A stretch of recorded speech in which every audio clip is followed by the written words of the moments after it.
tá? Eu me chamo Geiciane Alencar, eu sou médica generalista, né? Eu fui formada pelo UFPA Campus de Altamira e é um prazer estar aqui hoje com vocês, né? Compartilhando esse momento de aprendizado, porque eu também me formei na faculdade, então é muito satisfatório poder contribuir hoje, né, com os futuros colegas que vão vir. Bom, gente, o que é pneumonia, né? Assim, é um conceito assim, muito amplo, né? Geralmente a gente pensa na pneumonia como uma infecção do trato respiratório, né?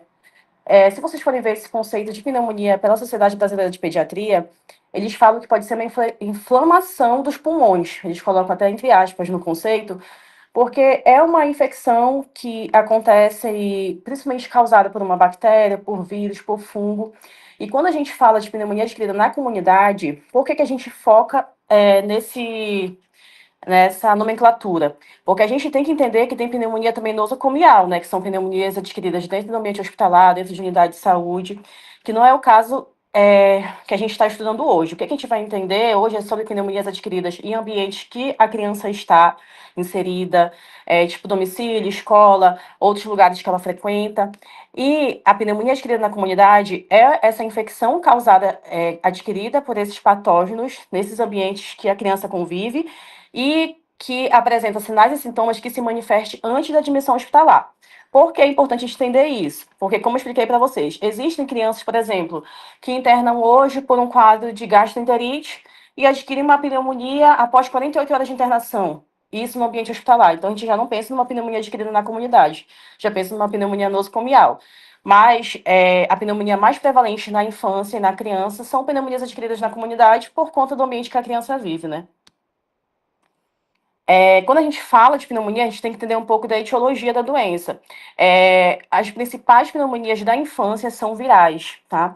Principalmente no primeiro ano de vida. A gente tem alguns exemplos, né, de vírus que acometem mais o trato respiratório dessa criança, mas o principal é o vírus sincicial respiratório.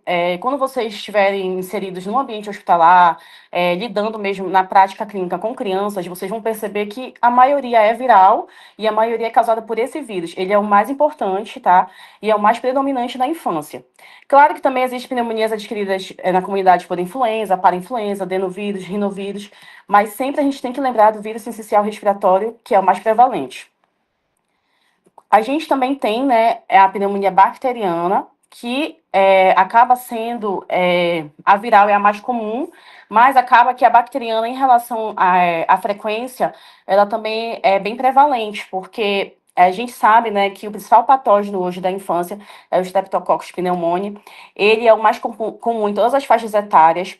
A gente tem que lembrar da vacinação da infância, né? A gente tem a vacina pneumo 10 valente, e apesar de a gente ter ampliado, né, esse espectro vacinal aí, a gente continua tendo muita pneumonia bacteriana, principalmente pelo estreptococo, por conta de resistência bacteriana. A gente percebeu nos novos estudos que, apesar da vacinação, ela está sendo efetiva, a gente está tendo muita resistência bacteriana, né? Principalmente por conta do uso indevido de antibiótico, que a gente sabe que é um fator importante que aumenta essa resistência.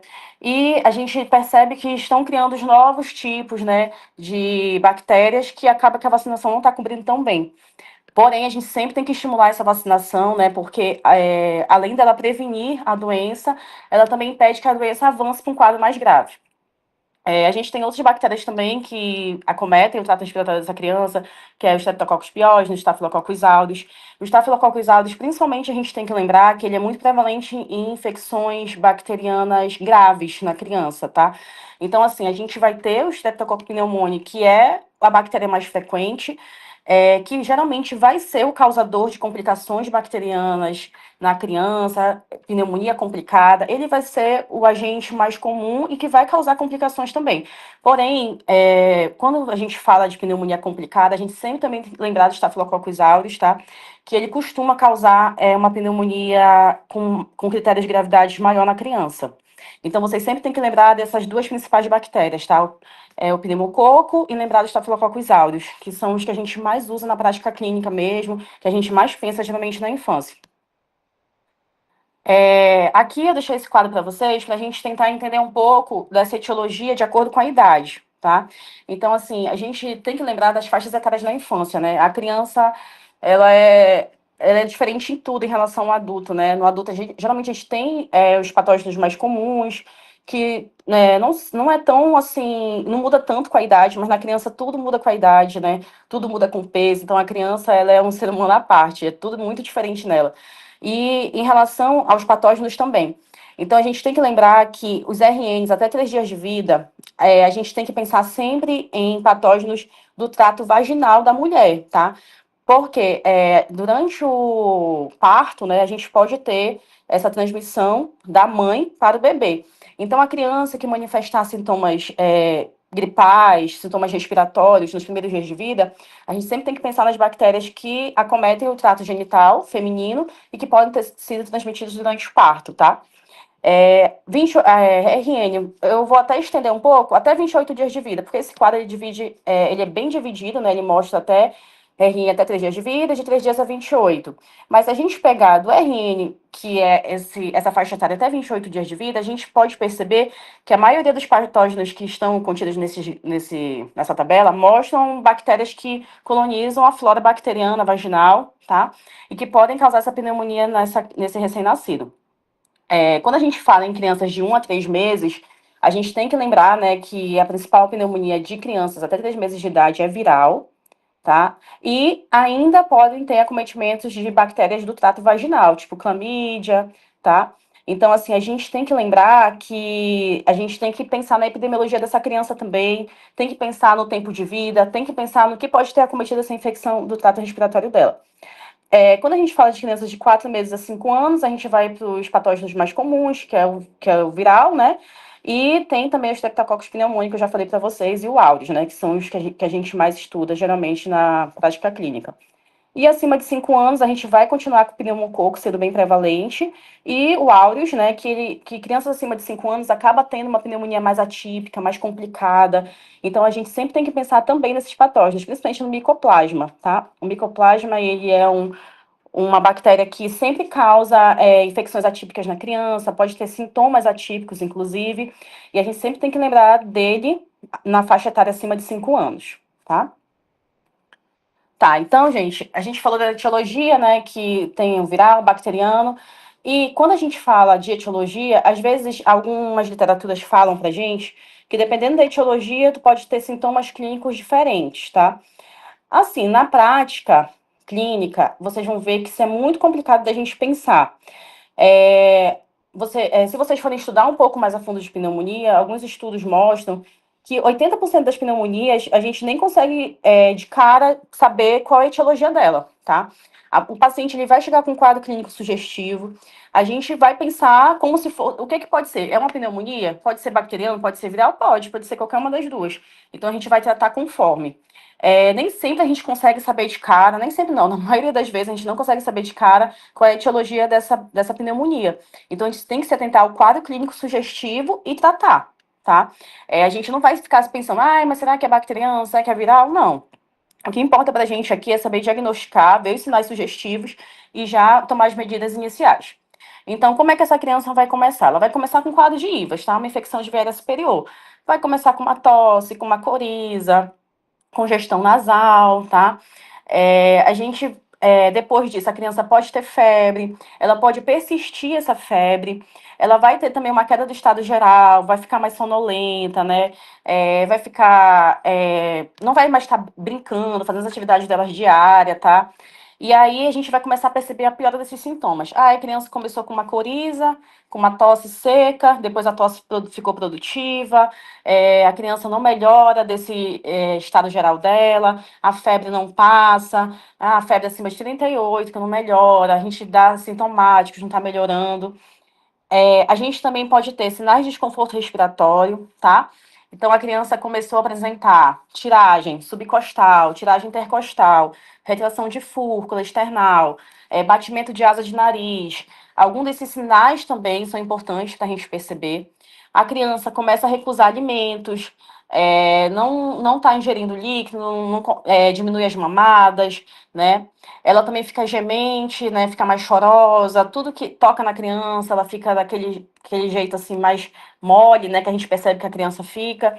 Fica irritada também em alguns casos. A gente pode ter tanto a sonolência como a irritabilidade, tá? Como sinal clínico da pneumonia.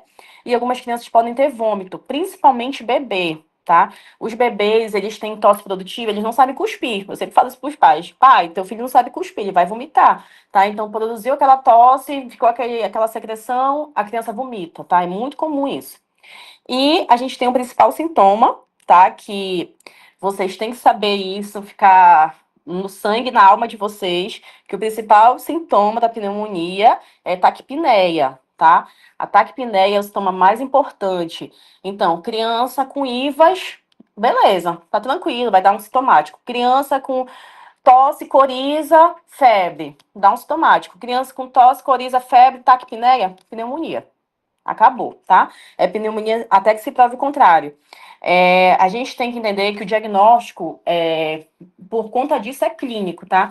Porque a gente vai ver os achados clínicos dessa criança. Como eu expliquei para vocês, quando a criança chega com esse quadro sugestivo, a gente não vai ficar pensando em etiologia, a gente não vai ficar pensando em pedir exame complementar, a gente vai ver a clínica da criança e a gente vai seguir com o tratamento para ela, tá? Então lembrem disso, lembrem isso pro futuro de vocês, pro internato que vocês vão entrar. Taquipneia é o principal sintoma da criança na pneumonia, tá? Então, quando a gente fala de taquipneia, a gente tem que entender a frequência respiratória da criança, né? O que que é uma taquipneia para uma criança menor que 2 meses? É acima de 60 incursões, tá? Então, menor que 2 meses, 65, taquipneia, pneumonia, tá? De 2 meses a 1 ano, maior que 50 incursões é taquipneia. De 1 ano a 5 anos, maior que 40. E maior que 5 anos de idade, é maior que 20 incursões, tá? Gente, eu sempre falo isso para os alunos, para os internos no hospital. É, Quem me acompanha acho que sabe disso, que isso é meu. Quando a gente vai examinar uma criança, vocês têm que pensar sempre nisso, contar a frequência respiratória da criança. Não importa se está nos sinais vitais da enfermagem, não importa se alguém passou lá e falou, olha, tá eupnei que é ambiente, não importa. Tá? A avaliação de taquipneia é do médico, tá? O médico tem que ter essa capacidade, ele tem que fazer esse exame físico completo nessa criança e contar a frequência respiratória. Abre um cronômetro e conta a frequência respiratória da criança. Acho que quem me conhece mais próximo de mim sabe que eu tenho um cronômetro aqui na tela do meu celular, ele sempre fica ligado, ele sempre tá aqui. Isso aqui faz parte de mim, tá? Então, isso tem que fazer parte da vida de vocês também. Fui avaliar uma criança no hospital, num postinho de saúde, qualquer lugar, a criança está gripada, conta a frequência respiratória da criança. Conta, tipo, conta em 1 minuto, tá? Não precisa, conta sem preguiça, sem. Às vezes os alunos ficam, não, precisa contar em 1 minuto, precisa. Precisa contar em 1 minuto, tá? Tem que contar em 1 minuto. Às vezes, quando a gente está lá na prática, a gente acaba contando em 30 minutos, quando a gente vê que o padrão respiratório da criança está regular, tá? Padrão regular, a gente pode contar em 30 e multiplicar por 2. Mas na prática, os meninos sabem que eu sempre coloco para contar em 1 minuto, tá? A gente está ali, 1 minuto não vai fazer diferença na nossa correria do dia. Dá para a gente parar 1 minuto para contar. Então não esqueçam disso, é muito importante, tá? Qualquer criança sempre avaliar a frequência respiratória. Além disso, né, do quadro clínico, como eu já falei para vocês, que é uma infecção de viária superior com taquipneia, a gente tem que saber o exame físico dessa criança com pneumonia. Então, a gente chegou com a criança na nossa frente. Vamos fazer a inspeção da criança, olhar para ela, primeira coisa, né? A criança está com algum sinal de desconforto, vocês estão percebendo algo diferente na inspeção? Após isso, vamos contar a frequência respiratória da criança, tá? A primeira coisa que eu faço é isso, contou a frequência. Agora, bora escutar a criança, né? A ausculta na pneumonia, ela pode ter alteração ou não. E isso que acaba, às vezes, causando um pouco de dúvida. Porque, doutora, mas a criança está com ausculta normal. Não importa, tá? A taquipneia, ela é soberana a tudo, tá? Tudo que eu falar para vocês aqui, a taquipneia é o mais importante. Então, às vezes, a gente ausculta uma criança que está taquipneica, que está até com sinal de desconforto respiratório, mas não tem nenhum som, nenhum murmúrio, nenhum ruído adventício diferente. Então, isso acaba gerando dúvida, os alunos ficam, mas é pneumonia? Não tem nada. Eu falei, tá, mas não importa se não tem, porque pode ter alteração ou não, tá? Mas as principais alterações que a gente vê na pneumonia é estertores, crepitações, roncos, tá? A gente pode ter uma diminuição do murmúrio vesicular, né? Principalmente quando a gente já tá pensando numa complicação da pneumonia, tipo derrame pleural. A gente pode ter uma acesa percussão, pensando em derrame, tá? E a gente vai ter um aumento do frêmito tóraco vocal. A gente pega algumas crianças, às vezes, sibilando muito, tá?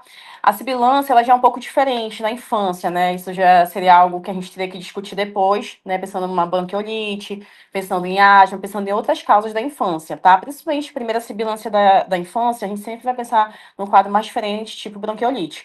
Mas, assim, crianças que estão com pneumonia, pode ter estertor, pode ter crepitação, pode ter, às vezes, sibilo associado, tá? Que é mais difícil. Mas a gente tem que se lembrar desse primeiro tópico que eu coloquei para vocês, tá? Que nem sempre vai ter alteração. Então não esqueçam disso. Além da gente fazer a ausculta, contar a frequência respiratória, a gente vai ver os sinais de desconforto, né? Que eu já falei um pouco para vocês. Então, tiragem intercostal, tá?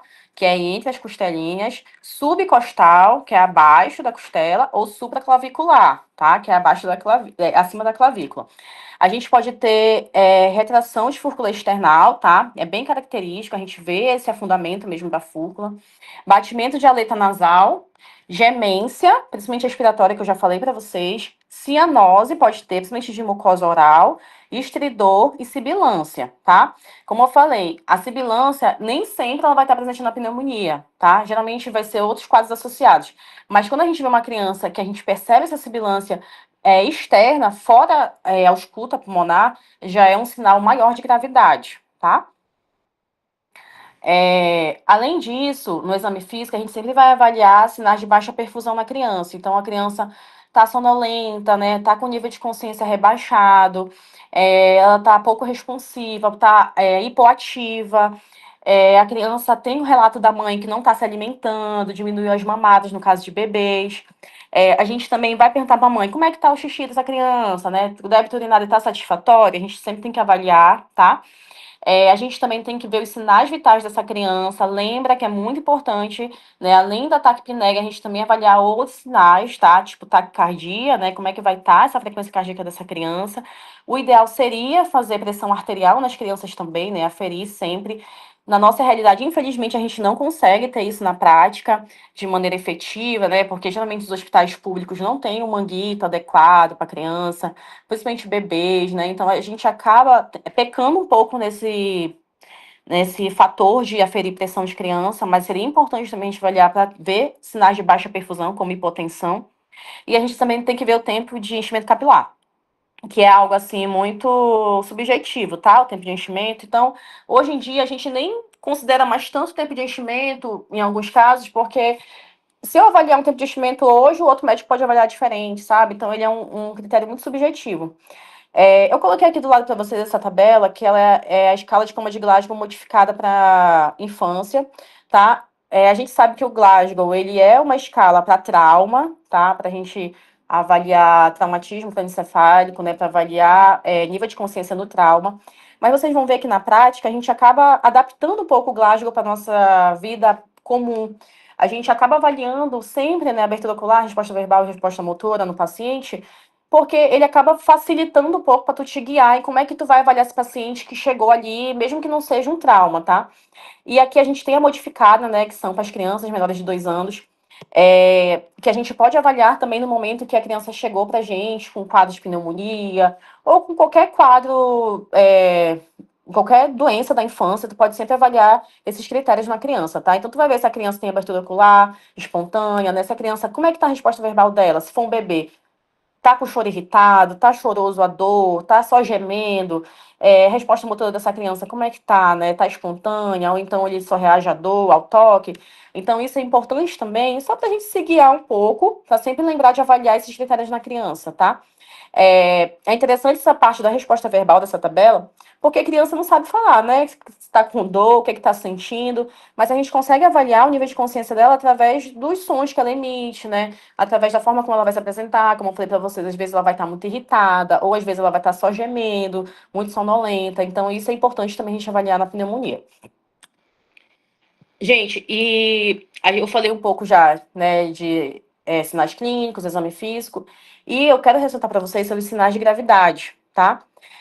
A gente tem que lembrar que, como eu falei para vocês, a criança vai ter um sintoma gripal e vai ter uma taquipneia, tá? Mas a partir do momento que ela apresentar um desses critérios, ela vai estar já com um sinal de gravidade para pneumonia, para ela virar uma pneumonia mais grave, tá? Então, assim, quais são os sinais de gravidade na criança? Principalmente crianças menores de 2 meses, tá? Sempre que vocês forem atender uma criança menor de 2 meses que tá taquipneica, que tá com infecção de viária superior, que tá com uma febre persistente, a gente geralmente vai internar, tá? Essa é uma criança já com sinais de gravidade, porque o bebê menor que 2 meses, vocês vão ver que eu vou mostrar para vocês, até o tratamento de pneumonia é diferente. Então, geralmente, bebê menor que 2 meses é um bebê que já tem sinais de gravidade, a gente tem que internar, tá? Além disso, tiragem subcostal, como eu falei para vocês, é um critério já importante de gravidade. Febre alta, muito alta, que não passa por nada, ou hipotermia também, que pode acontecer, tá? Numa pneumonia típica. Recusa de seio materno por mais de 3 mamadas, tá? Então a mãe chega e fala que a criança tá mamando nada. Às vezes ela fala, inclusive, que a criança não tá nem urinando. Ai, meu filho não tá mamando, não tá urinando nada também, consequentemente. Sinal de gravidade, tá? Sibilância, estridor em repouso, letargia, irritabilidade, convulsões, vômitos após alimentação, cianose e saturação menor que 92. Gente, qualquer criança com saturação menor que 92 é internação, tá? Não existe possibilidade de, vamos observar, não. Tá saturando menor que 92, pode internar, tá? Sem medo.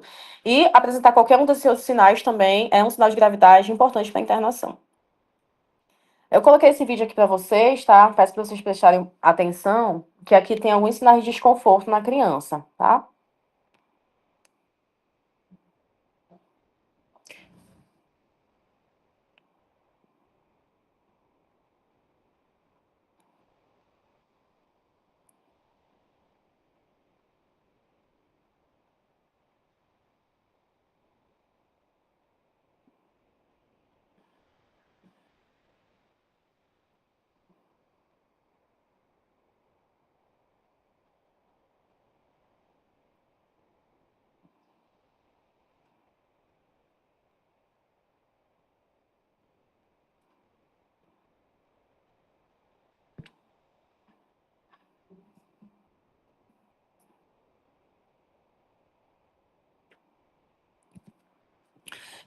Gente, vocês só me confirmem se vocês conseguiram ouvir o vídeo.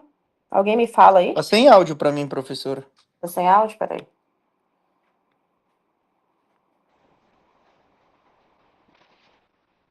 Peraí. Deixa eu ver se eu coloco. Eu queria que vocês escutassem. Só um minutinho, peraí.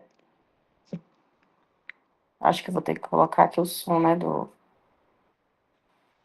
É que eu tô pedindo ajuda dos universitários.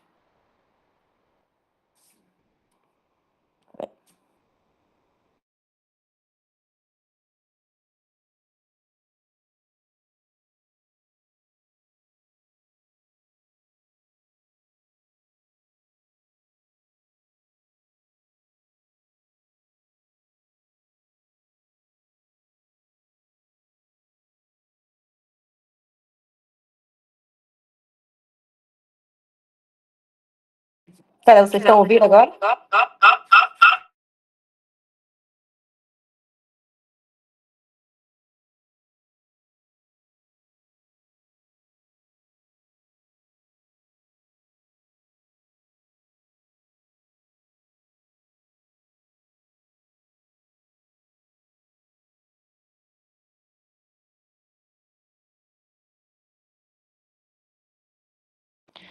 Oi.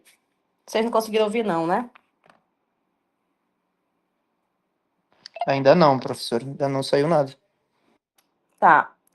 Eu vou mandar esse vídeo pra vocês, então, depois, que eu não tô conseguindo colocar o áudio, porque aqui pra mim aparece, não sei porque vocês não tá aparecendo. Deixa eu ver se eu consigo aqui, peraí. Tudo bem, qualquer coisa é só mandar pra Luane que ela encaminha pra gente.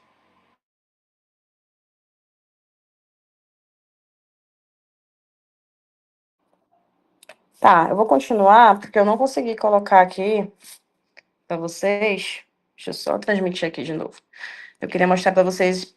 É importante vocês ouvirem esse som dessas crianças, tá? Só um minutinho aqui, deixa eu colocar de volta.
Oi, eu tô aqui, tá? Porque eu só tô tentando colocar de volta aqui. Só um minutinho.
Ai, ai, ai.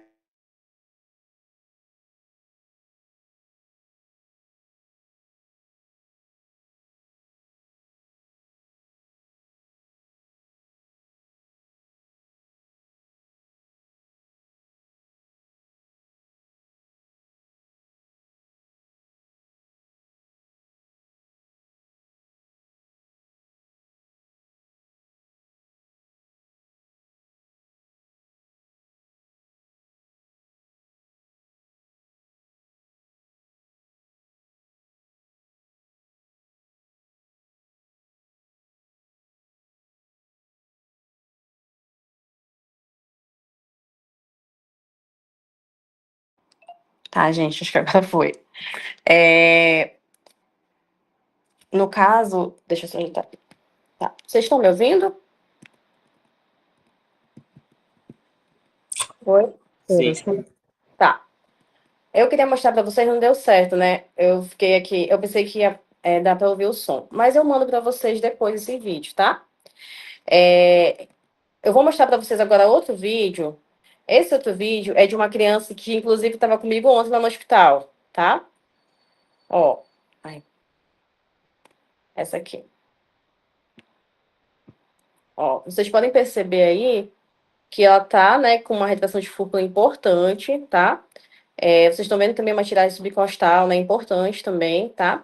Essa criança, ela estava com um desconforto bem importante ontem. Ela chegou de madrugada no hospital, foi internada e durante a madrugada ela evoluiu com desconforto respiratório intenso, tá? Nesse momento que eu filmei a criança, ele já tinha melhorado uns 10% do desconforto, porque na hora que ele chegou, ele estava com uma tiragem supraclavicular, subcostal, intercostal, retração de fúrcula, ele estava com estiridor também importante. E aí eu fiz algumas medidas de resgate nele, né? E nesse momento que eu fiz esse vídeo, ele já tinha melhorado uns 10%, tá? Para vocês terem ideia de quanto desconfortável ele tá, porque ele tá bem desconfortável nesse vídeo.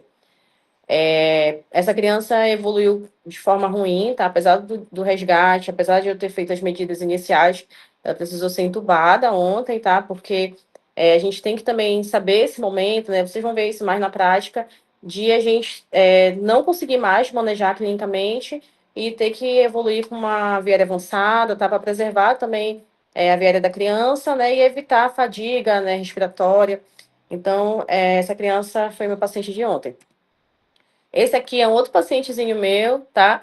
Ele estava com essa tiragem subcostal importante, tá? Esse vídeo que me mandou foi a mãe da criança. Vocês conseguem perceber, né? A mãe até aponta aí, ó, um dedinho para a área aí da tiragem. Tem uma retração de fúrcula também. Esse era um bebê de 2 meses de vida. Ele foi um quadro de bronquiolite, tá? A gente ficou com ele internado um tempão no HGA. Mas ele evoluiu bem, tá? Era um paciente que eu pensei, inclusive, que ia precisar de intubação, mas não precisou, a gente conseguiu, com medidas clínicas, melhorar, tá?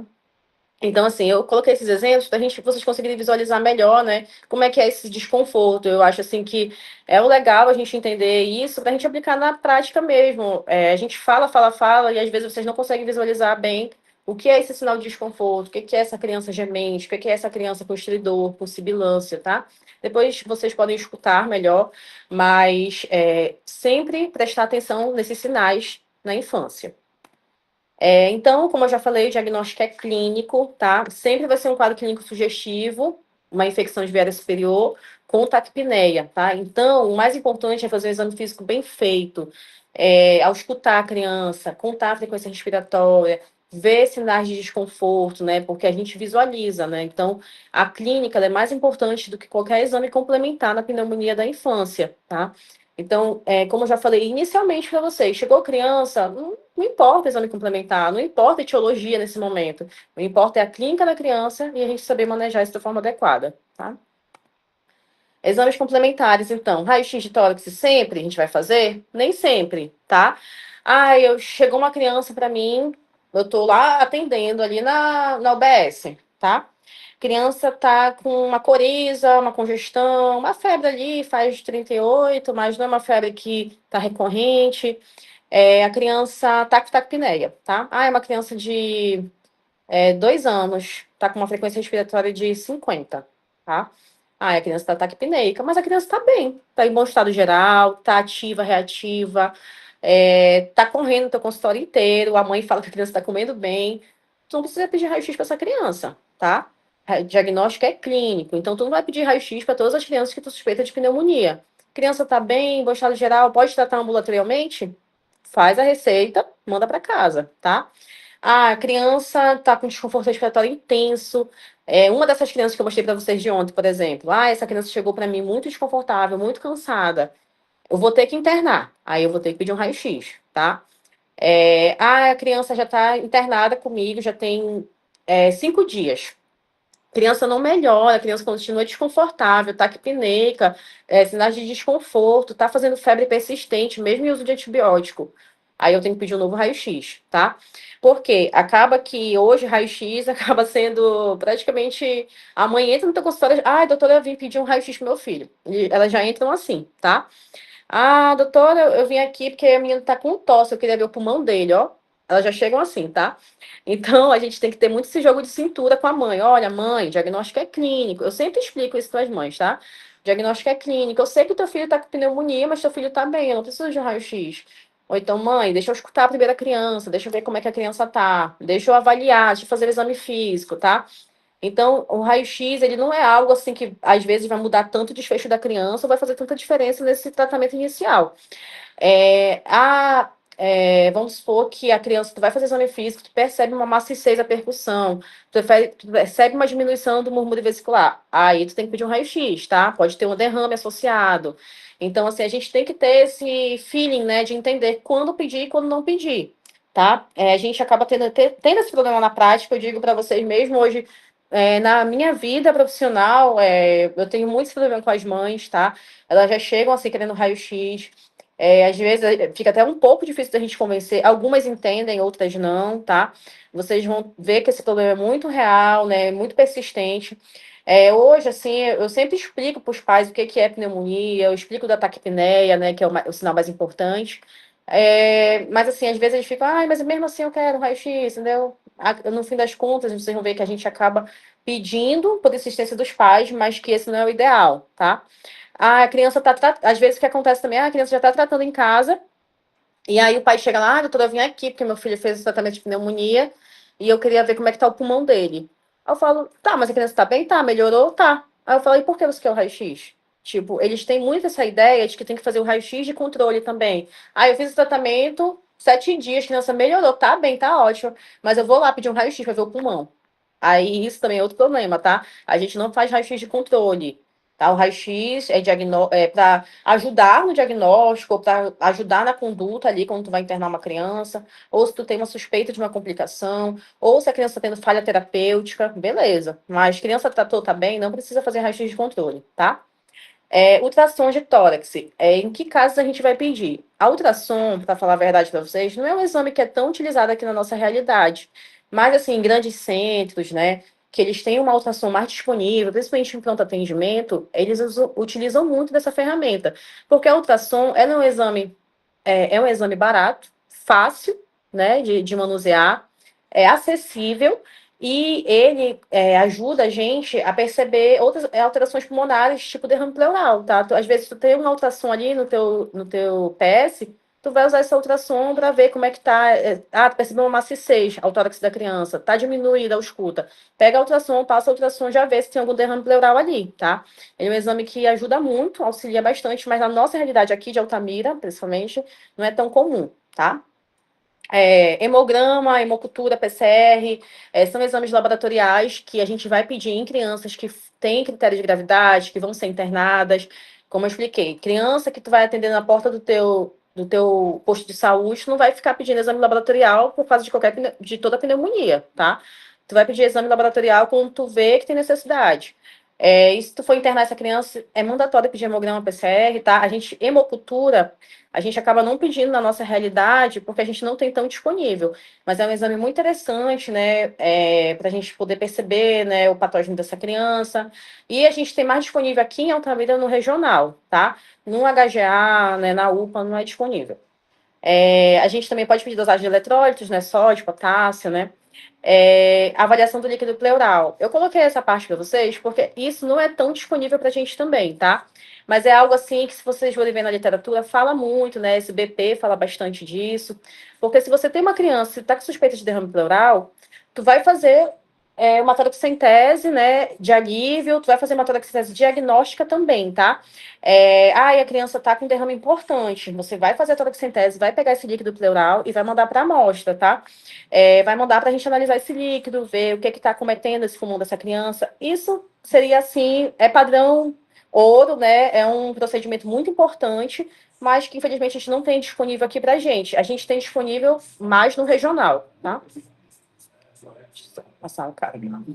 Em relação aos demais exames, a gente tem os métodos imunológicos, né? Principalmente painel viral, tá? A gente vai pegar, fazer uma análise da secreção nasofaríngea dessa criança, principalmente em casos de insuficiência respiratória aguda grave. Porém, hoje, no HGA, inclusive, a gente está preconizando fazer painel viral em todas as crianças que internam com pneumonia, tá?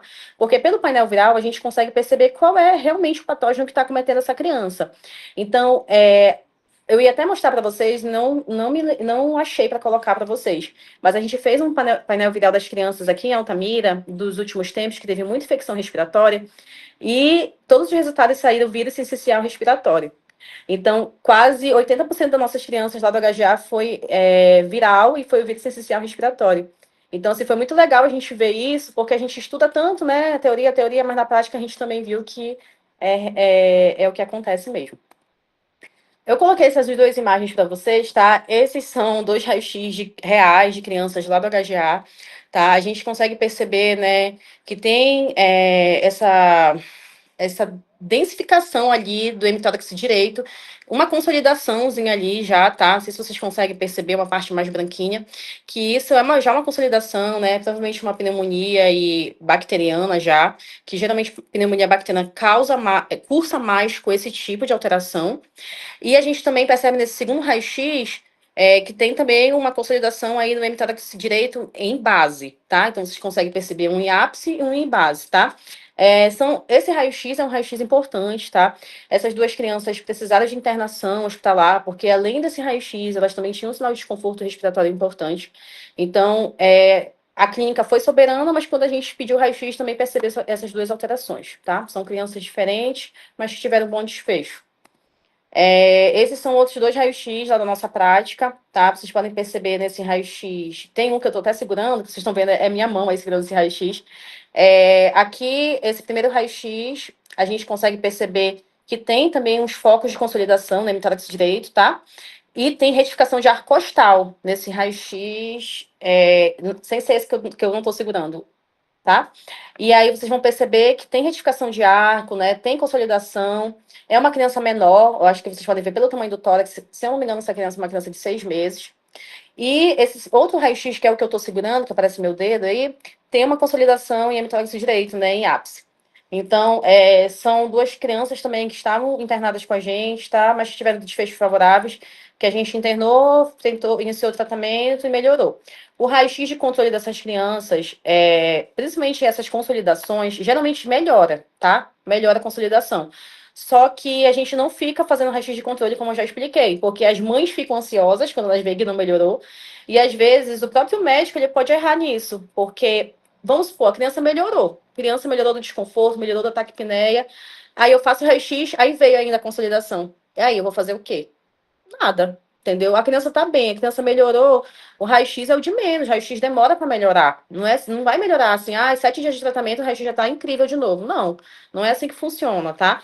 Então a gente vai fazer raio-x de controle nos casos que eu já falei para vocês, que não tá tendo melhora clínica ou teve piora dos sinais clínicos, tá? Então, qual vai ser o tratamento dessa criança, tá? Depois de tudo isso que eu expliquei para vocês, né? Raio-x, né? Exame físico, quadro clínico.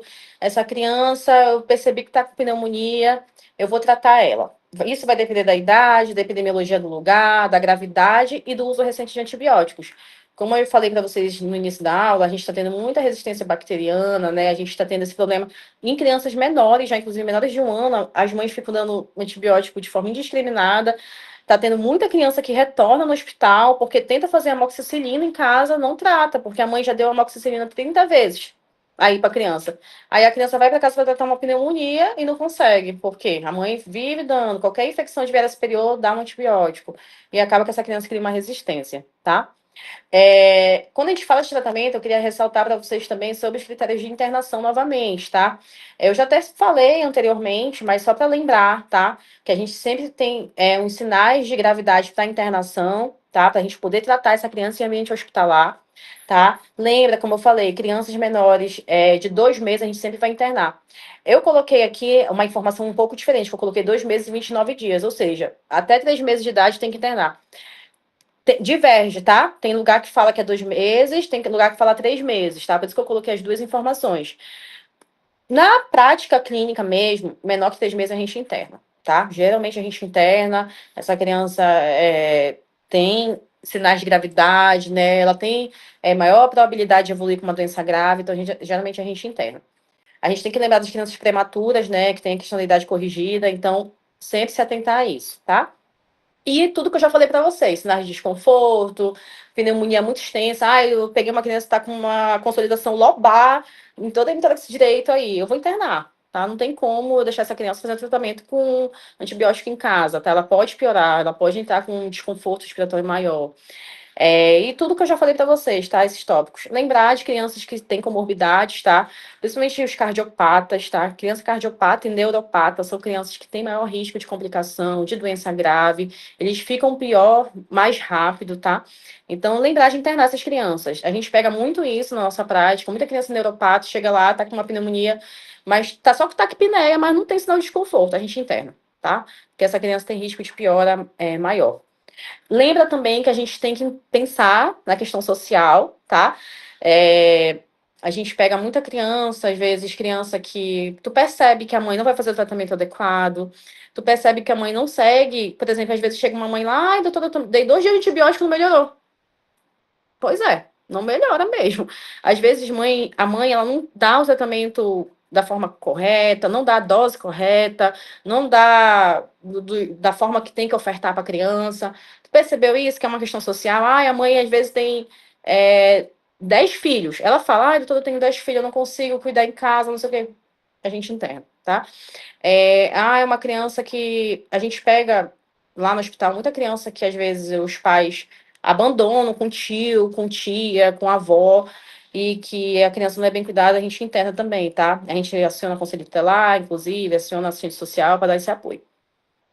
Falha de tratamento ambulatorial. Criança foi para casa, fez 7 dias de antibiótico da forma correta. A mãe fala a dose que ela deu, tu tem que acreditar na mãe também, que ela falou que deu, tu tem que acreditar.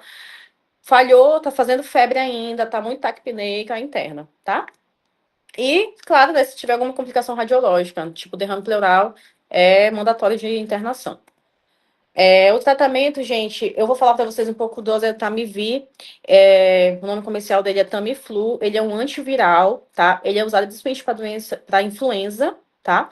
Só que o Ministério da Saúde diz que pessoas com sintomas respiratórios, síndrome gripal ou síndrome respiratória aguda grave, elas têm que entrar com oseltamivir obrigatoriamente, tá? Porque os estudos mostram que o oseltamivir, ele previne a evolução da síndrome gripal ou previne com que evolua para uma doença mais grave, tipo uma pneumonia complicada. Então, assim, pelo Ministério da Saúde, crianças e adultos que estão com síndrome gripal ou então síndrome respiratória aguda grave, tem que entrar com oseltamivir. Todas as nossas crianças que internam lá por pneumonia, vocês vão ver isso lá no hospital, a gente sempre entra com antibiótico e com o Tamiflu, tá? Isso é mandatório. Isso foi até uma recomendação do Ministério da Saúde, principalmente por conta dessa época que a gente viveu de muita infecção respiratória, soltaram uma nota falando que, mesmo que tu pense que seja uma pneumonia bacteriana, é para entrar com o oseltamivir, tá? Porque pelos estudos eles mostram que diminui a gravidade da doença, tá? A gente tem a dose do oseltamivir, tá? Isso aqui vocês não vão lembrar muito, acho que vocês vão pegar muito mais na prática, mas a gente tem as doses de acordo com a idade, de acordo com o peso, tá? Menor que 6 meses de vida, a gente vai usar uma dose de 3 miligramas quilodose do oseltamivir. Maior que 6 meses a 1 ano, 3,5 miligramas quilodose, tá? Aí, a partir de 1 ano, é pelo peso, tá? O oseltamivir, ele é um comprimido. Ele tem a apresentação de 30, 45 e 75 miligramas. Vocês vão ver, porque às vezes os alunos acham estranho quando a gente fala, quando eles veem que é comprimido. Nossa, mas é comprimido? É comprimido. Aí a gente pega esse comprimido, a gente dilui em água potável mesmo, ou pode ser água, pode ser suco, tá? Porque ele é amargo, né? Pode ser água, pode ser suco, e aí a gente pega a quantidade que a criança precisa, tá? Numa seringa e oferta. Aqui é uma recomendação do Ministério que ficou pequeno para vocês. Eu vou mandar para vocês depois, tá? Aqui mostra por que ele recomenda o uso do oseltamivir, mesmo em pneumonias que tu não sabe se é viral ou bacteriano, ele recomenda iniciar, tá? É justamente por isso que eu falei para vocês, porque tem risco de piora e o oseltamivir mostra resultados positivos na prevenção dessa piora. Além do antiviral, a gente vai entrar com antibiótico, né, para essa criança. No caso leve, sem critérios de internação, que eu já falei várias vezes para vocês aqui, sem sinais de desconforto, a gente pode entrar com a amoxicilina, é a primeira escolha na infância, tá? Não esqueçam disso, tá? A gente pergunta muito isso no hospital para vocês. Qual é a primeira escolha de tratamento de pneumonia na criança? Amoxicilina. Ponto, tá? Sempre vai ser. A dose é de 50 a 90 miligramas quilo dia, tá? Isso vai depender da tua prática mesmo, do que tu escolher. Pode ser nessa de 50 a 90. Eu geralmente uso 90 já, tá? Por conta dessa resistência bacteriana que tá tendo muito. Às vezes a gente passa 50 miligramas, a criança volta do mesmo jeito. Então eu já passo 90, tá? A gente pode fazer de 8 em 8, de 12 em 12, depende da miligramagem do antibiótico, tá? A gente tem a amoxicilina de 250 miligramas por 5 ml e a gente tem o de 400 miligramas por 5 ml. Então, a gente tem essas duas dosagens, tá? Dependendo do que tu for usar, tu vai fazer de 8 em 8 ou de 12 em 12. Se for essa dose menor da amoxicilina de 250 por 5, é de 8 em 8, e se for de 400 miligramas por 5, é 12 em 12, tá? Eu não vou me atentar muito a isso para vocês, que eu acho que para vocês não é tão útil no momento, tá? Vocês vão pegar esse feeling de dose de antibiótico mais na prática, tá? Mas se quiser, eu vou mandar esse documento para vocês podem lembrar, tá? Só lembrem que o antibiótico de escolha é a amoxicilina. A gente tem como alternativa a azitromicina, tá? A azitromicina é um antibiótico excelente para vários tipos de infecção, tanto gastrointestinal como respiratório, tá? E principalmente crianças que têm alergia à penicilina, a gente entra com a azitromicina. A dose é 10 miligramas quilo dia, tá? E é só uma vez ao dia. Então, às vezes, os pais até preferem, porque facilita. Lembrar de mandar com hidratação para casa, né? Antitérmico. E toda criança que vocês mandarem para casa com o tratamento ambulatorial, lembra de reavaliar em 48 horas, tá? Pede pro pai voltar. Volta aqui no hospital para ver se o teu filho tá bem, se não piorou, tá? Então, tranquilo. Pacientes internados, tá? Tem os antibióticos dos recém-nascidos, tá? O recém-nascido é diferente, né? É um antibiótico mais específico. Geralmente, a primeira escolha é a ampicilina com gentamicina, tá? A gente usa também muito oxacilina com amicacina, mas, para falar a verdade para vocês, apesar da recomendação de usar ampicilina e gentamicina até 3 dias de vida, pela literatura, na prática a gente usa até 28 dias de vida, tá? Como primeira escolha. Então, essa dose vai variar de acordo com a idade gestacional, o tempo de vida da criança, tá? Tem a dosagem mais específica. E assim, na prática, vocês não vão ter tanto contato com recém-nascido quando vocês forem médicos mesmo, tá? Se vocês trabalharem aqui no HGA, ou aqui em Altamira, ou em algum lugar daqui, porque geralmente recém-nascido, o pediatra ainda que maneja, tá? Mas é importante vocês saberem qual é a primeira escolha e saber dosagens também, posteriormente. Aqui eu coloquei para vocês as doses, tá? Para crianças maiores de 28 dias de vida. Então, como eu expliquei, até 28 dias é recém-nascido, vai ficar com ampigenta. Acima disso, a gente vai ter outros antibióticos de escolha, tá? Maior que 28 dias de vida, a primeira escolha do antibiótico da infância, da criança, é amoxicilina ambulatorial e ampicilina hospitalar, tá? Não esqueçam disso também. Vocês vão ver muita criança com ampicilina, tá? Que são as penicilinas, né? Então, não esqueçam, não esqueçam, não esqueçam, que isso é muito importante, tá? Que a ampicilina é a primeira escolha de paciente internado de pneumonia na infância.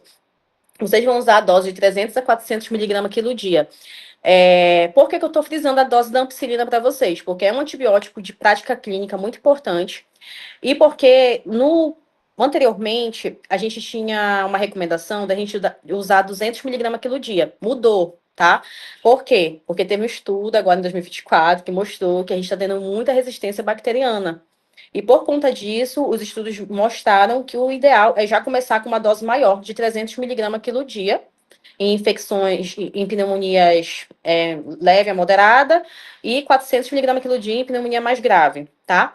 Isso vai depender muito do filhinho de vocês mesmo. Hoje, no hospital, a gente está usando mais 300 miligramas quilo dia, é a dose de escolha na infância, nas crianças até 5 anos de idade, tá? Então, não esqueçam, a ampicilina, ela é feita de 6 em 6 horas, tá? E a gente vê resultados bem positivos com o uso dela. A gente também pode usar a penicilina G cristalina. Ele é um antibiótico excelente, também da família das penicilinas. Porém, na nossa prática não é tão comum, tá? A gente vê usando mais penicilina G cristalina na UCI, no ambiente de unidade intensiva mesmo. Na nossa prática, por exemplo, da enfermaria de pediatria, a gente quase não usa. Mas é um antibiótico excelente que pode ser usado também, tá? Aí aqui eu coloquei para vocês outros antibióticos, tá? Amoxicilina com clavulanato, né? De uso EV, que não tem na nossa realidade aqui. Tem ceftaxima, né? Que também, se for uma pneumonia mais grave, ceftazidima. Isso a gente já vai escolher de acordo com a criança, de acordo com a história dela. É algo assim mais específico mesmo, tá? Quando a gente pensa também em pneumonia grave, a gente sempre tem que levar da ceftriaxona, tá? Ela é um antibiótico que vocês vão ver muito, muito, muito no hospital, é muito utilizado, tá? A gente estava tendo um problema antes, né? Que aqui em Altamira, inclusive, que quando internava, geralmente entravam logo com ceftriaxona na criança, de cara, tá? E a gente sabe que essa não é a escolha, não é a recomendação, né? A recomendação é começar com uma penicilina mesmo, tá? Começa com uma ampicilina ali, vê a resposta dessa criança, melhorou, ótimo. Agora a criança, não tá melhorando, ou tá com uma pneumonia grave já, tipo com derrame pleural, aí tu vai entrar com ceftriaxona, tá? Mas a criança, primeiro antibiótico da vida dela, uma criança de 3 meses, tu não vai entrar com ceftriaxona de cara, tá? Entra com a primeira escolha, que é a ampicilina. E a gente estava tendo muito esse problema das pessoas entrarem direto com ceftriaxona, aí que aumenta, né, a resistência bacteriana, porque tu já vai entrar com um antibiótico aí mais potente para uma criança dessa que nunca teve infecção antes. Então, é isso que ajuda, né, a aumentar essa resistência. Então, vamos ter esse cuidado aí, tá? Aqui eu coloquei para vocês também, se tiver suspeita de derrame pleural, né, sepse, a gente pode pensar na ceftriaxona associada à oxacilina, tá? Ela é muito boa para cobrir estafilococcus aureus, inclusive, que eu falei no início da aula para vocês, que é um patógeno que causa muita pneumonia complicada, tá? Maiores de 5 anos, a gente sempre vai fazer ceftriaxona com macrolítico. tá? É igual no adulto, tá? Então, assim, a gente sempre vai pensar no beta-lactâmico e vamos pensar no macrolídeo, tá? Então, assim, tranquilo, tá? A maior que 5 anos já é, assim, um tratamento é diferente, mas, assim, vai ser geralmente esse aí até a vida adulta, daí para frente, tá? Que esse é o tratamento também de escolha no adulto, se vocês forem estudar pneumonia no adulto, tá? Complicações, tá? Então, a gente falou de tratamento, tá? Esse tratamento, como eu já falei para vocês, né, é mais difícil vocês terem esse feeling ainda, porque vocês não começaram essa prática de hospital. Quando vocês tiverem mais essa prática, vocês vão entender melhor a dosagem, tá? Vão entender melhor como é que funciona isso. Principalmente quando estiverem no internato, né? A gente explica muito para os internos como é que funciona a dose na infância, tá? Então, assim, não se atentem a isso, não se preocupem tanto com isso no momento, tá? Claro que é importante vocês saberem as escolhas, tá? De acordo com as recomendações dos documentos, mas não se preocupem tanto com dose, vocês vão pegar isso no futuro, tá? Complicações, tem 4 principais complicações, tá? Da pneumonia, que é o derrame parapneumônico, tem empiema pleural, pneumonia necrosante e abscesso pulmonar. Eu vou falar para vocês do derrame parapneumônico, que é o mais comum, tá? As demais complicações é mais difícil de vocês verem na prática, apesar de que a gente tem pegado uns casos lá na HGA que está evoluindo com abscesso pulmonar, pneumonia necrosante. Aconteceu já 2 casos desde que eu me formei, de eu ver crianças com essas 2 complicações, mas é mais difícil, tá? Derrame vocês vão ver quase toda semana no hospital. Então, derrame parapneumônico, tá? A gente teve como principais agentes etiológicos também o pneumococo, né? Que é o principal bactéria da infância, da pneumonia. E tem o Staphylococcus aureus, que foi o que eu falei para vocês, né? Ele é um causador de pneumonia complicada muito importante. O quadro clínico de um derrame parapneumônico, vocês vão ver, uma criança está internada, está persistindo febre, ela tem uma dor torácica pleurítica, pode pulsar com dor abdominal também, tá? Às vezes a criança sente uma dor torácica que irradia para ombro, tá? Esquerdo. Ela pode ter dor abdominal que não explica, ela não tem sintoma gastrointestinal, ela só tem uma dor abdominal, tá? Porque essa dor torácica ela irradia tanto para ombro como para abdômen. E pode também ter uma criança com piora dos sintomas clínicos, né? A criança não melhora por nada, ataque pneica. Tu faz a ausculta, e aí na ausculta tu vai perceber uma redução do som vocal, tu vai perceber a maciez, a percussão e a redução do murmúrio, né? Às vezes vai estar reduzido ou abolido, dependendo da extensão do derrame. Nesses casos, a gente tem que pedir o raio-x, tá? Ou de controle, se estiver internada, ou um raio-x lá na porta do teu PS, criança chegou com esses sintomas, já pede o raio-x para tu ver se está suspeitando de derrame pleural. A gente vai pedir, geralmente, numa incidência de PA, o Laurel, né? Que é o que deita, né? Em decúbito lateral. E a gente também vai, dependendo desse raio-x, ter um tratamento clínico ou cirúrgico. Eu vou mostrar para vocês agora um exemplo, tá? Esse aqui é um derrame pleural, tem 3 imagens, né? Eu quero mostrar para vocês essa primeira imagem, que mostra um derrame pleural importante, tá? Mostra também o sinal do menisco, que vocês não vão conseguir ver bem nessa imagem, porque tá pequeno para vocês. Mas é tipo como se ficasse uma meia-lua, assim, no pulmão, tá? E isso a gente chama sinal do menisco, que ele delimita esse derrame pleural, tá? A gente tem essa imagem do meio. Essa imagem do meio é a incidência de Laurel, tá? Que a gente pede para a criança ficar deitada, né, de lado, e a gente faz o raio-x para ver realmente se tem líquido ali, tá? Que às vezes tu pode ter dúvida se é consolidação ou se é derrame, tá? Aqui dá para perceber que é derrame porque tem apagamento seicostofrênico, tá? A gente perde também a noção da limitação cardíaca, tá? Então provavelmente isso aí é derrame, mas se tu tiver em dúvida, pede essa incidência, tá? Porque quando tu deita essa criança, aí tu consegue perceber que também tem uma meia-luazinha aqui no pulmão. Não sei se vocês vão conseguir perceber bem por essa imagem, porque tá pequeno para vocês verem, mas também tem tipo um traçado no pulmão, tá? E esse traçado daqui, dele para onde está a costela, é líquido, tá? Então, isso aqui consegue delimitar e a gente consegue perceber que realmente tem um derrame ali, tá? E essa outra imagem que tá, essa imagem que tá mais escura, tá? Que não dá para apontar para vocês bem, mas esse raio-x é de uma criança que estava com a gente no HGA, tá? Esse raio-x daqui, esse último raio-x. Essa criança, eu lembro até o nome dele, tá? Ele foi uma criança que ficou com a gente internado muito tempo, tá? Ele ficou internado com a gente mais de um mês. Porque ele tinha um derrame pleural, quando ele drenou, foi empiema puro, tá? Só pus o pulmão dele. E essa criança drenou. Essa criança ela foi algumas vezes no hospital primeiro, tá? Fez o tratamento ambulatorial, não melhorou, internou. Quando internou, a gente percebeu, pediu raio-x e um derrame pleural, tá? Pedimos para drenar o tórax da criança. Drenou, empiema, puro, tá? Pus mesmo. Aí essa criança ficou com esse dreno mais de 15 dias, não melhorava por nada esse derrame da criança. Continuava drenando purulento, purulento. Aí a gente pediu tomografia. Na tomografia mostrava loculação, né? Parecia que é como se esse derrame ele ficasse aprisionado ali, vários focos, entendeu? De pus, e não consegue drenar. Aí isso aí a gente tem que seguir com outro procedimento, que é o procedimento cirúrgico, tá? A gente tem que fazer já um procedimento mais invasivo para conseguir tirar esses pontos de pus que estão loculados ali. É por isso que não melhorava esse derrame dessa criança, porque tu podia drenar nunca ia melhorar, tá? Então, isso já é um caso mais grave de pneumonia mesmo, né? Isso aí tem que ir para o regional, né? Tem que ser avaliado pela cirurgia torácica, às vezes, tá? Para tentar tirar essas loculações de pus aí do pulmão dessa criança.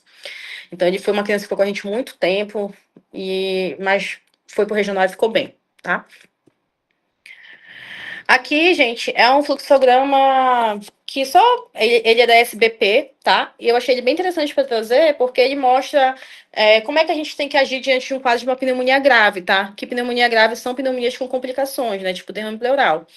Então, a criança tá com derrame pleural, então você vai fazer uma toracocentese, tá? Como eu tinha falado para vocês lá no início. Você suspeita de derrame, faz uma toracocentese e manda esse líquido para a amostra, manda para a cultura, tá? Que esse é o cenário ideal. Mas, assim, na nossa prática, a gente acaba que, quando a gente não tem, né, essa cultura disponível, a gente pede logo a drenagem de tórax, tá?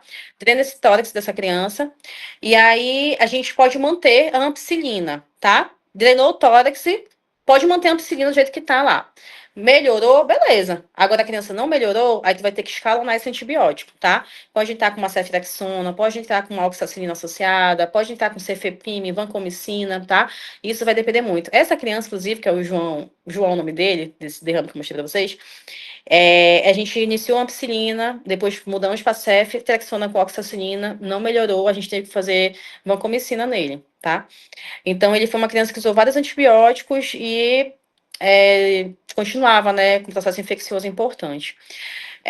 Quando a criança também drena tórax, e a gente tá vendo que não tá melhorando, a gente tem que pensar nesse empiema, né? Mas assim, geralmente quando tu drenar, tu vai ver já que tem um empiemazão lá, que tem o pus, então tu já vai conseguir diagnosticar, tá? A gente vai drenar, né? E aí a gente pode entrar com a oxacilina, como eu falei para vocês, porque quando a gente pensa num estafilococcus aureus associado, tá? Que é um dos principais patógenos de pneumonia complicada. Aí, se não melhorar também, aí tu pode já escalonar para vanco, tá? E se não melhorar, tu tem que pensar numa pneumonia necrosante, que foi o caso dessa criança, tá? Teve uma pneumonia necrosante e teve loculação, teve abscesso pulmonar, tá? Então, ele foi, assim, uma das crianças que foram mais graves mesmo, que já passaram com a gente lá. Para nossa sorte, ele ficou o tempo todo eupneico, tá? Em ambiente. Ele não ficou não precisou de viária avançada, ou não precisou ficar em O2 o tempo todo. Teve um momento que a gente conseguiu tirar do oxigênio e a gente conseguiu só ficar tratando clinicamente e mantendo o dreno lá, até o momento que fosse para o regional e tentar fazer uma abordagem cirúrgica para conseguir melhorar esse abscesso pulmonar, tá? Gente, aí agora acabou, tá? Eu acho que eu falei muito, falei. Não sei se ficou alguma dúvida, se vocês querem falar alguma coisa.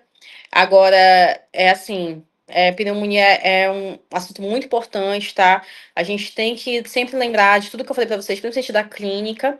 Em relação a essas complicações também, vocês vão ter mais acesso a isso na prática, vocês vão entender melhor, tá? Mas, assim, foquem no quadro clínico, tá? Foquem nas principais etiologias dessa criança, tá? E foquem em como que a gente vai manejar, principalmente se tiver sinal de desconforto, como é que vai ser. Mas, assim, em relação à dose, essas coisas, não se atentem tanto, não se preocupem tanto nesse momento, tá? Mas foquem para vocês entenderem como é que a gente vai diagnosticar, tá bom? Eu vou colocar esse caso para vocês aqui, tá? E alguém responde, por favor, eu não me deixe falando sozinha. Tá.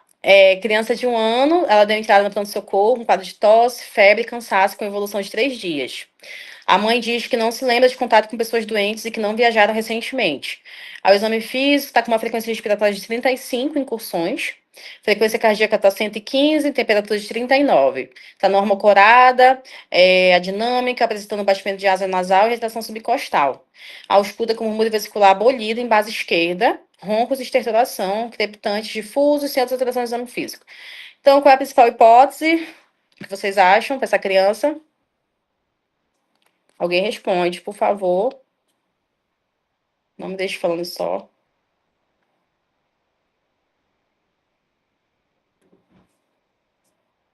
Pneumonia, doutora. Mas assim, por que que a gente pensa em pneumonia? Essa aqui é para vocês não zerarem a prova. Mas por que, gente? Por que eu coloquei esse caso, na verdade? Porque, assim, às vezes a gente vê. Eu foquei tanto em frequência respiratória para vocês, tanto taquipneia, taquipneia, taquipneia, taquipneia, e essa criança não está taquipneica, tá? Ela está com uma frequência de 35. Em crianças maiores de 1 ano, é 40, né? Maior que 40. Mas eu coloquei porque, apesar da criança não estar taquipneica, ela tem outros achados clínicos sugestivos de pneumonia, tá? Por que que não podia ser Covid-19? A Covid, ela já é um diagnóstico, é semelhante, tudo, na verdade, na criança é muito semelhante às infecções de viária superior. Só que na Covid, a gente vê que são sintomas, assim, como eu posso dizer para vocês, mais de infecção de viária superior, mais simples, tipo coriza, uma tosse seca, tá? Pode ter uma febre, mas não é uma febre tão alta. Então, assim, é mais difícil. Por que que não podia ser bronquiolite? Primeiro que para a idade, a gente pensa mais em crianças menores de 1 ano, tá? E também pela clínica, tá? Tá com uma febre muito alta para ser bronquiolite, né? Ela tá com esse murmúrio abolido ali em base também, tá com estertorando, então, assim, tá crepitando, então a gente não pensaria tanto. Por que que não é uma pneumonia atípica? Por conta da idade, tá? O quadro clínico está totalmente sugestivo de uma pneumonia dessa faixa etária. E a gente vai pensar em pneumonia atípica quando a gente tem sintomas atípicos, tipo tosse seca e febre baixa, tá? Aí a criança está só com uma tosse seca, tá com uma febre baixa, mas aí tá taquipneica. Mas aí tá que não melhora com sintomáticos. Aí é uma pneumonia atípica, tá? Então, para essa criança, a pneumonia, eu só coloquei esse caso para vocês terem essa ideia de que, apesar dela não estar taquipneica, ela tem todos os outros achados sugestivos, tá? Ela tem, inclusive, murmúrio abolido em base. Deve ter um derrame aí associado, tá?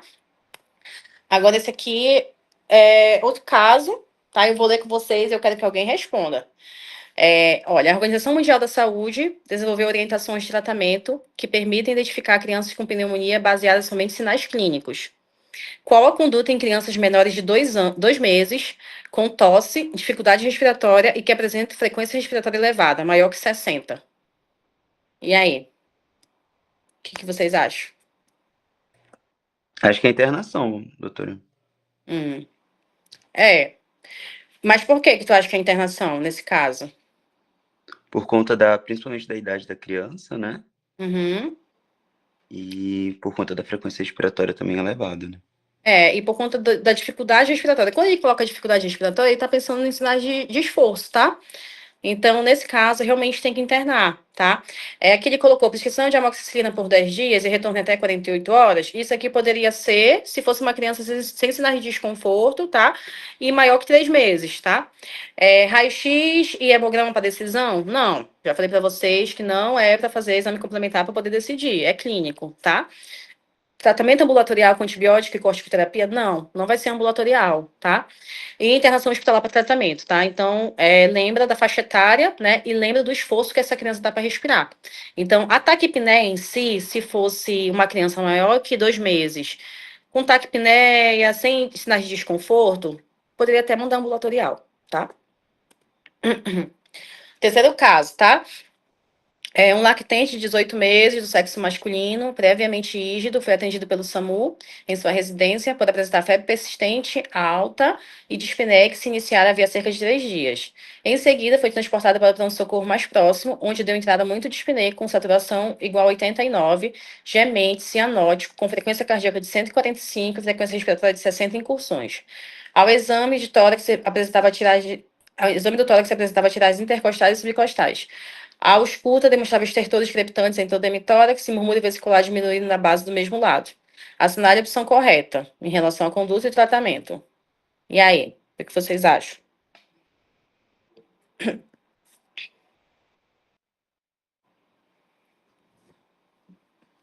Alternativa C. Eu vi aqui que vocês colocaram C, né? Mas por que que C, tá? Eu vou só explicar para vocês por que que não poderia ser as outras, tá? Paciente deve ficar em observação por 4 horas e ser liberado após a febre? Não, não existe isso. Não existe nem isso de observação, tá? Criança com desconforto, internou. Criança sem desconforto, taquipneica, mandou para casa, tratamento ambulatorial, tá? Deve-se iniciar antibiótico ambulatorial e lavagem nasal? Não. Essa criança está com critérios de gravidade, tá? Ela está com saturação menor que 92, ela está gemente, ela está cianótica, está taquicárdica, está taquipneica e ela tem tiragem intercostal e subcostal, tá? Então, isso é critério de gravidade para internação. Lavagem nasal, só um adendo, tá? Lavagem nasal, ela melhora quase 90% das infecções de viária superior na criança, tá? Então, a maioria das crianças, vocês vão ver que vão chegar pra gente, no pronto atendimento, uma lavagem nasal já melhora 200% a vida dela, tá? A gente vê muita criança chegando congesta, meu filho tá roncando muito, às vezes é só um nariz congesto, tá? Tosse, menores de 1 ano também, a maioria das tosses vai se resolver com lavagem nasal, tá? Então, vocês vão ver muito isso na prática. Saturação menor que 89 já indica critério de internação? Sim, tá? Lembra que eu falei para vocês, menor que 92, acabou, internou. Não tem nem discussão. A criança estava saturando 89, mas agora já melhorou, não importa. Chegou saturando 89 e estava desconfortável, vai internar, tá? Deve-se solicitar endoscopia bronca para descartar a presença de corpo estranho? Não, nada a ver, tá? E, por último, para encerrar, menina de 3 anos apresenta quadro de tosse produtiva há 7 dias, associada à febre há 4 dias. Nas últimas 48 horas, queixando-se de dor em hipocôndria direita. Ao exame, diminuição de expansibilidade pulmonar direita, massa 6 a percussão de terço inferior de hemitórax direito, com diminuição do murmúrio vesicular no mesmo local. Quanto ao quadro clínico, assinale a alternativa correta. E aí?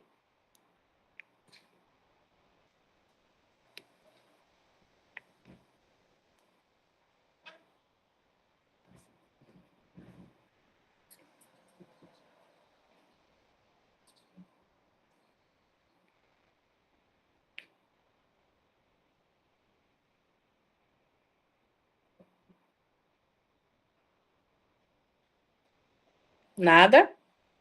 Me respondam, ou ainda não sabem. Estão em dúvida?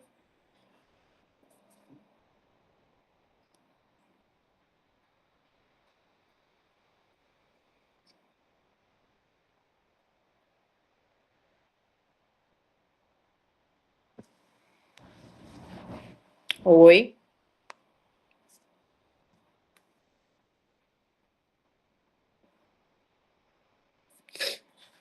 Deixa eu ver quem que tá participando aqui.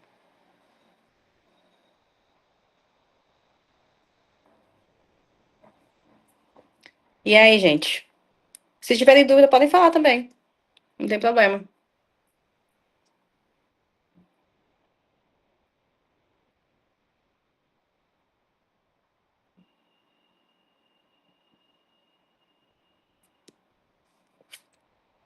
Ei, professora, só um minuto que eu tô lendo novamente para ver se eu Tá. consigo ver.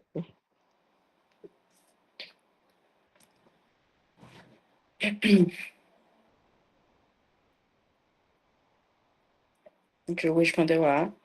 Calma aí, professora, calma aí.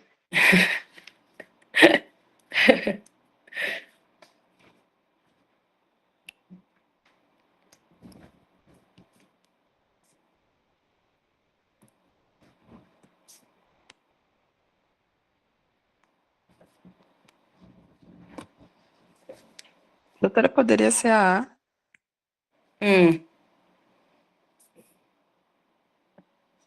Ah, vocês querem... O derrame pleural, nesse caso, doutor, ele não provocaria o abolimento do murmúrio e não só a diminuição dele? Diminuição ou abolição. Um dos dois, tá? Nem sempre vai estar abolido totalmente, tá? Às vezes pode estar só diminuído, dependendo da extensão do derrame. Entendi. Tá? Vocês pensam em A? Foi? Eu penso em A, mas o Josen colocou a questão da C. Mas eu lembro que a senhora tinha falado, ou seja, ela é fácil, ela é rápida e barata, mas seria necessário fazer? Então, essa questão eu coloquei ela porque eu sabia que ela ia gerar muita dúvida, tá? Letra A, vocês colocaram, né? Possivelmente, derrame pleural com transudato. Essa questão, a gente pode pensar em derrame pleural, mas pneumonia, derrame pleural, geralmente é exudato, tá? A diferença, transudato para exudato, né? Isso aí, vocês sabem diferenciar ou não? Porque, assim, o transudato geralmente vai ser um líquido que não tem um aspecto inflamatório, tá? Ele vai ser um filtrado que vai ter proteína, ele vai ter um líquido que não tem sinais de infecção, principalmente, por exemplo, em derrames de insuficiência cardíaca, tá? Então, assim, geralmente vai ser transudato nesses casos. Agora, quando é um quadro por bactéria, uma infecção bacteriana, um líquido inflamatório, a gente vai pensar em exudato, tá? Então, essa questão tá errada por conta que fala que é transudato, tá? Só por conta disso. Isso, verdade. Isso mesmo, critério de Light. Muito bem. Eu li aqui no chat agora. B, o raio-x desse paciente mostrará velamento do seio costofrênico de vir para o lado direito. Não, tá? Não é para o lado direito, vai ser o lado contralateral, tá? Então, vai ter que o derrame e vai ter um desvio para o lado contralateral, tá bom? A ultrassom pulmonar é de grande utilidade, fácil acesso, permitindo localizar o lugar do derrame, da punção e se há septações presentes? Sim, tá? Essa que é a resposta. Por que eu coloquei essa? Porque eu falei para vocês, né? A ultrassom é algo que não é não disponível para a gente aqui em Altamira, mas ela é muito disponível em grandes centros, tá? Se vocês forem fazer residência em São Paulo, Rio de Janeiro, em qualquer lugar desses, vocês vão ver que Manaus. Manaus, Macapá, que é a minha cidade. Lá, vocês vão ver nesses grandes centros que a ultrassom ela é mandatória na porta do PS, tá? Vocês vão ter ultrassom, inclusive, para fazer o FAST, né? Falando já de trauma abdominal, para fazer no trauma, vocês vão ter ultrassom para fazer em criança chegou com suspeita de derrame pleural. Tu pega a ultrassom lá rápido, liga, faz ali a ultrassom e já vê, né? Se tem derrame, qual é a extensão desse derrame, se tem indicação de fazer uma troxintese de alívio naquele momento, tá? Então, assim, apesar de não ser tanto da nossa prática, cai muito em questão isso, porque é muito da realidade, né, do povo do São Paulo aí, do Rio de Janeiro, que é onde as provas são feitas. Então, lembre da importância da ultrassom, tá? Apesar de não ser tão da nossa prática. O tratamento com antibiótico deve ser instituído após cultura de líquido? Não. Nada a ver, tá? Tipo, a gente nunca vai esperar nada, nem um exame complementar, nem cultura, nem hemocultura, nem hemograma, nem raio-x para fazer tratamento, tá? Então, eu sabia que essa ia gerar um pouco de dúvida, mas lembra que o líquido é exudato, tá? Então, é isso que foi a diferença nesse momento. E é isso, gente. Muito obrigada, tá? Eu espero que tenha contribuído um pouco com você.